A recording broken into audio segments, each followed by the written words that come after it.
And I kept going, and I eventually built things up. And needless to say, I kind of pissed off the really warlike guys.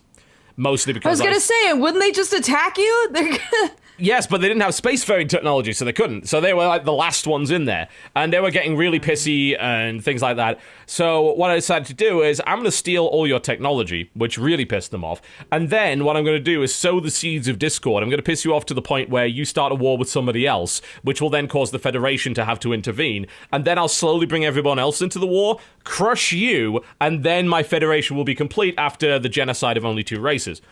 But unfortunately, it didn't really work out the way that I'd hoped, because these warlike guys, pretty good at war, turns out. So we tried to invade their planet, and we couldn't fucking do it, because everyone on that planet is a soldier. So they had 2 billion soldiers. Like, it was this giant space North Korea, only they have really actual good equipment. And they had, like, planetary ion cannons and bunkers and everything. We had 10,000 fleets in orbit. We still couldn't fucking kill them. So I'm like, what do we do to actually beat these guys? I thought, hang on a minute. What if I made the planet completely uninhabitable for life? That sounds like a good way of uniting everyone behind a common goal. Genocide. So I fly over to there's a race of robotic CEOs. And I spoke to them, and they're basically like amoral, completely amoral. Each race kind of acts differently politically. With the CEOs, it depends on which industries are making the most money right now as to who makes the decisions.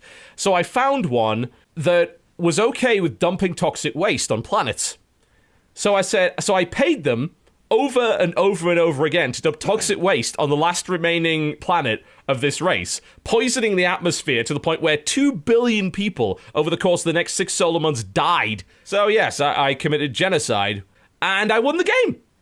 And it was so effective that they just had to patch that out, because apparently that's really, really good, and it turns out the other races should probably find that horrifying, and they didn't.